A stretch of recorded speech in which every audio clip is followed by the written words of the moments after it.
जय हिंद साथियों, सुप्रभात। साथियों, वर्तमान में अतिथि शिक्षकों की जो क्वालिफिकेशन अपडेट करने की प्रोसेस चल रही है, उसमें आईडी पासवर्ड पहले जनरेट हो चुके हैं और सभी अतिथि शिक्षकों ने अपने अपने आईडी और पासवर्ड जनरेट कर लिए हैं। लेकिन डॉक्यूमेंट अपलोड करने का जो कार्य था वो अभी पूरा नहीं हुआ था, शुरू नहीं हुआ था। तो अभी एक बड़ी अपडेट मिली है कि जो डॉक्यूमेंट अपलोड करने की प्रोसेस है वो शुरू हो चुकी है। तो इसके लिए आपको क्रोम में जाकर एजुकेशन पोर्टल 3 इंच सर्च कर लेना है। जैसे इसको सर्च करते हैं, यहाँ पर आपको जो गेस्ट फैकल्टी लॉगिन का ऑप्शन दिख रहा है, इसको क्लिक करके आप जैसे ही लॉगिन करेंगे, ठीक है, अब लॉगिन करेंगे। लॉगिन करने के तुरंत बाद आपको नीचे कैप्चा फिल कर लेना है।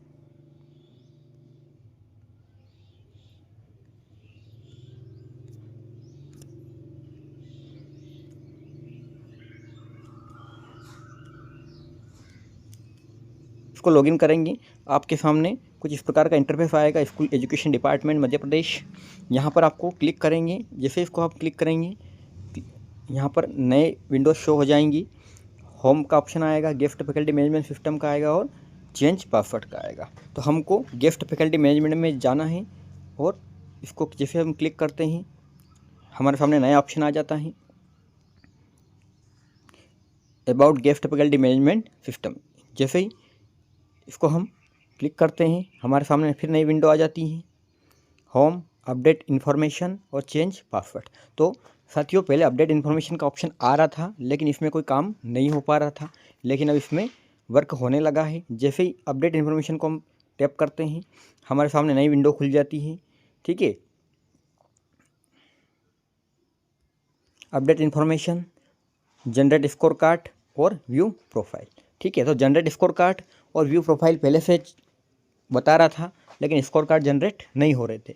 लेकिन अब अपडेट इन्फॉर्मेशन का नया ऑप्शन जोड़ दिया गया है। जैसे इसको टैप करते हैं, हमारे सामने जो है वो नए ऑप्शन खुल जाते हैं। देख सकते हैं, school education department Madhya Pradesh, update information. आगे चले तो अपडेट इन्फॉर्मेशन डिटेल। साथियों, ये ऑप्शन पहले नहीं आ रहा था और यहाँ पर एक और नया ऑप्शन जुड़ गया है, बैक टू क्वालिफिकेशन। तो हमको अपडेट इन्फॉर्मेशन में जाना है। हम यहाँ देखते हैं कि हमारे सामने बहुत सारी ऑप्शंस ओपन होते हैं क्वालिफिकेशन इन्फॉर्मेशन में, डेट इन्फॉर्मेशन और पैनल लिस्ट। हमारे सामने 3 चीज़ें खुल जाती हैं। पहला है क्वालिफिकेशन इन्फॉर्मेशन, जो पहले से पुराने अतिथि शिक्षकों के लिए जो जानकारी पहले से अपडेट की गई है, पुराने जो अतिथि शिक्षक कार्यरत रहे हैं या पहले से काम कर चुके हैं, उनको उनकी जानकारी पहले से जो दर्ज थी वो बता रहा है। यहाँ पर टेट का जो इन्फॉर्मेशन है वो बता रहा है और पैनल मेरिट लिस्ट, जो ब्लॉक वाइज, डिस्ट्रिक्ट वाइज जो पहले से पैनल बने हुए हैं उनके बारे में जानकारी यहाँ बताई गई है। अब एड क्वालिफिकेशन की डिटेल में अगर हम जाएं तो यहाँ पर एप्लीकेंट क्वालिफिकेशन डिटेल आ जाती है, ठीक है। जैसे इसको हम नीचे स्क्रॉल करते हैं तो हमारे सामने और बहुत सारे ऑप्शंस दिखते हैं। क्वालिफिकेशन, यहाँ पे हमको सिलेक्ट करना है कि हमारी क्वालिफिकेशन क्या है, 12th है, BA BSc है, MA MSc MCOM है, ये सिलेक्ट कर लेना है। उसके बाद में हमको यहाँ पर कोर्स सिलेक्ट करना है कि कौन सा हमारा जो सब्जेक्ट है, कोर्स कौन सा है, डिग्री है, डिप्लोमा है। उसके बाद में सब्जेक्ट हमको यहाँ पर सिलेक्ट कर लेना है। सब्जेक्ट के बाद में बोर्ड या यूनिवर्सिटी जहाँ से हमने डिग्री या डिप्लोमा लिया है, उस बोर्ड या यूनिवर्सिटी का नाम यहाँ पर हमको सिलेक्ट करना है। साथियों, ये सब मैंडेटरी रहेंगे। यहाँ पर सब जो यूनिवर्सिटी है, बोर्ड है, उनके नाम रहेंगे। हमको केवल यहाँ से इसको सिलेक्ट कर लेना है। उसके बाद में पासिंग ईयर, कौन से ईयर में आपने डिग्री डिप्लोमा कंप्लीट किया है, आपका रोल नंबर, और रोल नंबर के बाद में आपका जो टोटल मार्क्स है वो, टोटल मार्क्स के बाद में ऑबिडेंट मार्क्स, कुल कितने का आपका पूर्णांक रहा है और कितने आपने प्राप्त करे हैं। उसके बाद में यहाँ पे अपलोड सर्टिफिकेट आ रहा है, आप देख सकते हैं। हमको यहाँ पर सर्टिफिकेट भी अपलोड करना है, मतलब जितनी भी हमारी क्वालिफिकेशन है, डिप्लोमा है, डिग्री है, सबका आपको यहाँ पर कॉपी अपलोड करना है। तो ध्यान रहे साथियों, आपको यहाँ पर एक और इंफॉर्मेशन दी गई है कि not PDF format up to 200 KB। मतलब आपको एक तो PDF फॉर्मेट में करना है, मतलब सीधे इमेज अपलोड नहीं होगी।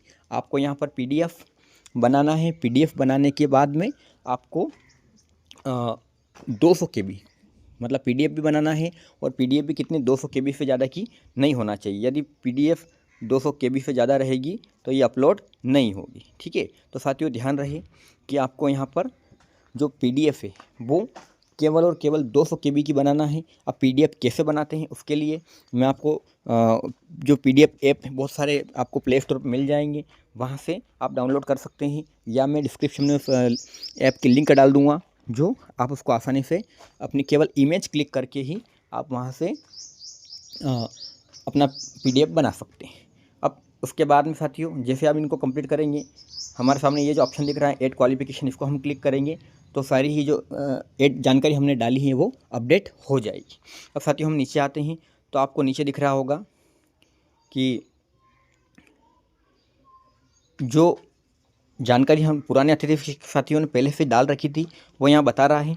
ठीक है, और यहाँ पर सेव एंड नेक्स्ट का ऑप्शन आ रहा है। जैसे हम सेव और नेक्स्ट करेंगे साथियों, मतलब साथियों ध्यान रखिए कि जो पुराने अतिथि शिक्षक साथी हैं उन्होंने जो जानकारी पहले अपडेट कर रखी है उसको डिलीट करना है। ठीक है, यहाँ पर आप देख सकते हैं डिलीट का ऑप्शन आ रहा है। ठीक है, इसको डिलीट करके वापस से अपडेट करना है। साथियों ध्यान रखिए ऐसा नहीं कि यहाँ पे जो ये चूज़ का ऑप्शन आ रहा है यहीं से आप सीधा डॉक्यूमेंट सेलेक्ट करके अपलोड कर दें, ऐसा नहीं करना है साथियों। सारे ही जो डॉक्यूमेंट्स पहले से अपडेट है, आपकी जानकारी इन्फॉर्मेशन अपडेट है, उसको डिलीट कर लेना है। डिलीट करने के बाद ही आपको इसको अपडेट करना है। उसके बाद जैसे हम इसको करेंगे हमारे सामने सेव नेक्स्ट के बाद में हमारे पास दूसरा ऑप्शन खुल जाता है टेट इन्फॉर्मेशन वाला। ठीक है, लेकिन टेट इन्फॉर्मेशन जब खुलेगा इसको हम सेव नेक्स्ट करेंगे। उसके बाद में टेट की हमको यहाँ पर जानकारी डाल देना है 2018 के बाद, या 2018 के बाद की जो एग्ज़ाम्स हैं उनकी ही मार्कशीट यहाँ पे अपलोड करना है। कर्मचारी चयन मंडल द्वारा जो एग्ज़ाम ली गई हैं वर्ग 1, 2 और 3 की, तीनों की लगभग प्री एग्ज़ाम हो चुकी है, मेन एग्ज़ाम हो चुकी है। तो साथियों ध्यान रहे कि आपको यहाँ पर 2018 या 18 के बाद वाली 18 वर्ग 3 2020, 2023 वर्ग 1 और 2024 25 वर्ग 2 की जो एग्ज़ाम्स हैं उनकी ही डिटेल यहाँ फिल करना है। 2018 से पहले की जानकारी आपको यहाँ फिल नहीं करना है। और जैसे ही इसको हम सेव नेक्स्ट करेंगे तो आपके सामने आपका जो पैनल या मेरिट लिस्ट है वो अपडेट हो जाएगी। तो इसके लिए साथियों हमको अभी वेट करना पड़ेगा, क्योंकि ये अभी काम शुरू नहीं हुआ है। फ़िलहाल जो जानकारी अपडेट करने का काम है वो ही चल रहा है। तो साथियों जानकारी अब जो डॉक्यूमेंट्स कैसे अपलोड होंगे उसका मैं वीडियो बहुत जल्द लाने वाला हूं। तब तक आप इन जानकारियों को देखें और अपनी जो पीडीएफ फॉर्मेट है उनको बनाकर कंप्लीट रखें। सभी का अलग अलग पीडीएफ बनेगा, पर्टिकुलर अलग अलग पीडीएफ बनेगा। पीडीएफ का साइज़ 200 KB से ज़्यादा ना हो और साथ ही इमेज क्लियर हो। फ़ोटो क्लिक करें, फ़ोटो क्लिक करने के बाद में आप उनसे पीडीएफ बना लें और पीडीएफ को अलग अलग नाम से सेव करके जब यहाँ पर अपलोड करना हो उनको अपलोड कर दें।